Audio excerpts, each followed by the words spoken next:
Right, hi and welcome to another episode of Shedot Customs TV, and in this one we're going to be playing around with the Doll's Head gearbox. So if you haven't watched episode 1, then maybe take your time to go and have a look at that, where we take it out the bike. And in this one we're going to do some mods.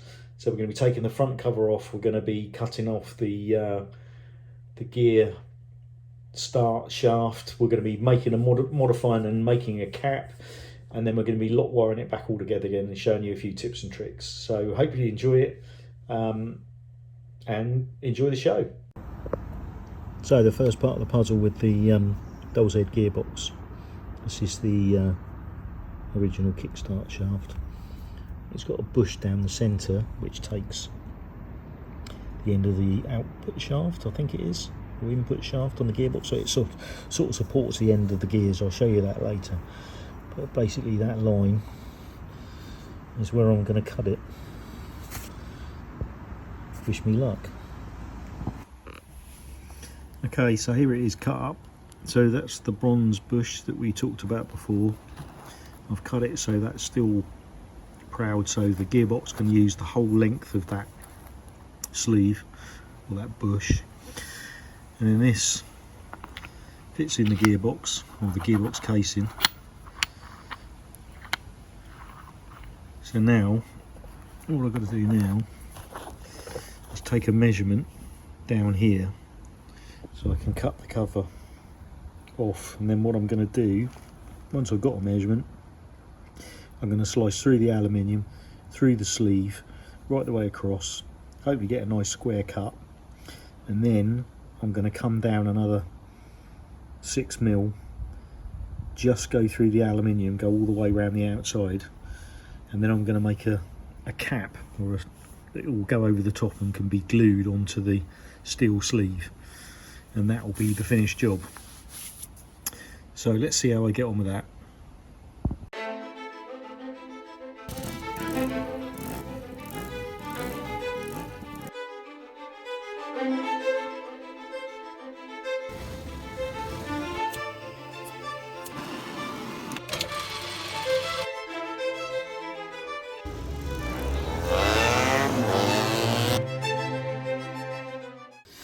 So slight change of plan.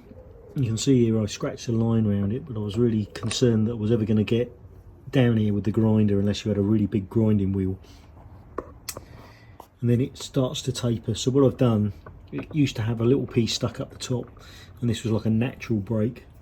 So I've just basically chopped the end off, and then I made that. Now that's what was left of a Hayabusa. I think it was a water pump, to be honest. Someone's welded that up. I didn't do that. I've just basically trimmed all the outside round and made it into a disc, and that just happens to fit really nicely. Really pleased with that. Now I could make it a lot shorter, and I might do. I've got plenty of clearance in there, but for the moment I'm going to leave it like that. I'll glue that on, and if the worst comes to the worst and it's still something I catch my foot on, then maybe it'll be something that I have another go at. I could easily trim another, I don't know, what are we saying? Probably trim another 1/4 inch out of that and still be able to use this new cap. So sorry I haven't brought it along for the whole thing, but yeah, just a little side project. So I'll glue that on now, and I'll put the gearbox back together again and stick it back in the frame, and we'll be back to where we started from. Right, so this is a setup I've had over the weekend to make sure that the new cap is bonded on. So I've used a vise and a couple of V-blocks to hold it together. There's the shortened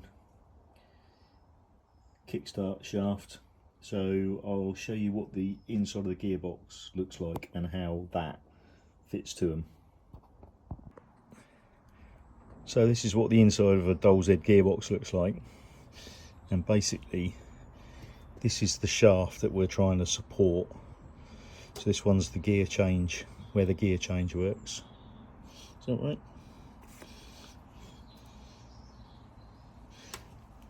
And this is the one that the kickstart shaft goes on. So with that supported, and then that shaft fitted inside that hole that supports all of this gear cluster and stops it being able to move about.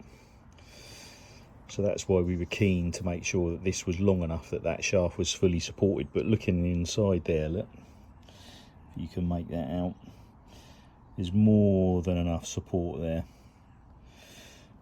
So I'm gonna put you down a moment because I can't hold this and do what I need to do, and I'm going to assemble the cover back on, and then we'll put the bolts on, or I'm going to put the bolts on, and then I'll see where I can bring you back that makes the most sense.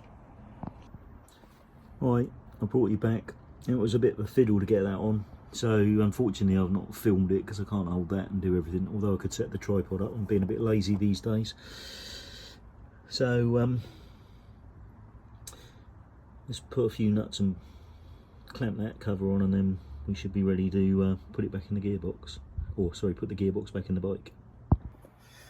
So one of the other things I'm going to do is I'm going to take out this, that's the drain plug, and that's the fill plug. So that one's been wired, so I might wire one of these to one of these, and then I'm going to drill a hole in that, and I'll work out where I'm going to wire that to, maybe the bolt that fits through here, or maybe up to one of these. Now I'll work something out, but that's going to get a hole in it. And I've just got to put the pin back in here, so as you move, sorry, the gearbox is around the wrong way, but you can imagine this is stood up right, and that's where the gear stick sits, and that moves that rod, which then links that link rod, which then moves it down here and moves the selector forks about. Right, let's get on with it. Right, so I've got the screwdriver slot, and I've made a hole through the middle, if you can just make out the wire. So that's done.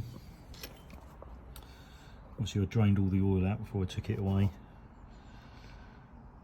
The trip to see the guy about Norton gearboxes was more an exercise in understanding what could be done. I've ended up doing the work myself, really.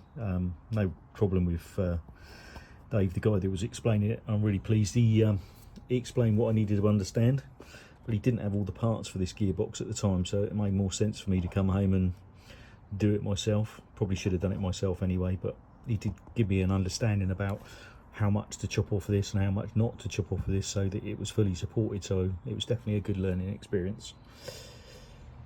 So I'm going to fill this thing back up with oil, probably because it's easier to do that now than it is when I get it back in the bike, and then we'll look at how I'm going to lock wire that. Alright, so lock wire those two together. It doesn't have to be bow tight, obviously you're just trying to stop things coming undone, and then what I normally do, if I can do this one-handed, is just get a pair of thin nose pliers and get hold of the end and just wrap that so it's you get the camera where it's supposed to be. Paul, come on, just make a little ear out of that.